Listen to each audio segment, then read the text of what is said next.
Assalamualaikum warahmatullahi wabarakatuh. Selamat pagi anak-anak. Bagaimana kabar kalian hari ini? Semoga selalu sehat dan tetap semangat ya dalam menimba ilmu. Pada hari ini kembali lagi dengan saya Ibu Asrina Apriana dalam mata pelajaran Ilmu Pengetahuan Sosial. Dan pada pertemuan kali ini kita akan membahas materi yang sangat menarik, yaitu mengenal negara-negara ASEAN. Sebelum kita memulai pembelajaran, adapun tujuan pembelajaran kita pada hari ini yaitu yang pertama, menjelaskan sejarah ASEAN. Yang kedua, mengetahui karakteristik negara ASEAN. Dan yang ketiga, mengetahui letak geografis dan astronomis negara ASEAN. Nah, adakah kalian yang mengetahui peta apa yang sedang ditayangkan saat ini? Benar, peta yang saat ini kalian lihat merupakan peta negara ASEAN. ASEAN merupakan singkatan dari Association of Southeast Asian Nations, yaitu merupakan organisasi yang beranggotakan negara-negara yang berada di Asia Tenggara.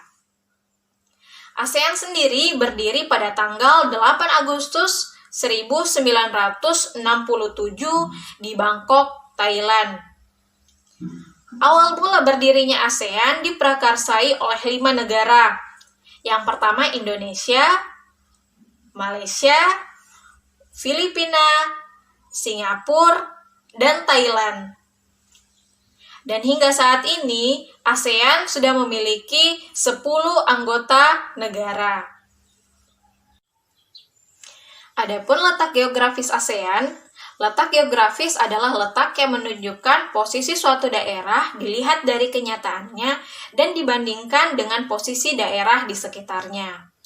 Letak geografis ASEAN diapit oleh 2 benua, yaitu benua Asia dan benua Australia, dan diapit oleh 2 samudra, yaitu Samudra Pasifik dan Samudra Hindia. Sedangkan untuk letak astronomis ASEAN, letak astronomis adalah letak yang berpedoman pada garis lintang dan garis bujur suatu daerah pada peta. Nah, posisi atau letak astronomis dari negara ASEAN berada pada 28 derajat lintang utara sampai 11 derajat lintang selatan dan 93 derajat bujur timur sampai 141 bujur timur. Berdasarkan letak astronomis dan letak geografis, negara ASEAN memiliki karakteristik sebagai berikut. Yang pertama, compact. Compact artinya berbentuk hampir seperti lingkaran, contohnya negara Laos. Yang kedua yaitu fragmented. Fragmented berbentuk seperti kepulauan yang terpisah-pisah, contohnya seperti negara Indonesia. Yang ketiga yaitu longitude. Longitude berbentuk seperti memanjang, contohnya negara Vietnam. Dan yang terakhir yaitu protruded.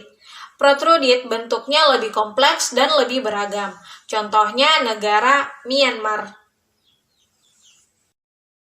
Nah, dari penjelasan singkat tadi, sudahkah kalian mengenal negara-negara ASEAN? Sebagai tugas akhir dari materi ini, bisakah kalian menyebutkan negara apa saja yang sudah masuk dalam anggota ASEAN dan bagaimana kontribusi mereka terhadap organisasi ASEAN? Jadi, pembelajaran kita pada hari ini cukup sampai di sini. Semoga materi mengenal negara ASEAN dapat memotivasi kita untuk belajar lebih giat. Sampai jumpa pada pertemuan selanjutnya. Minallahi mustanawalitiklan. Wassalamualaikum warahmatullahi wabarakatuh.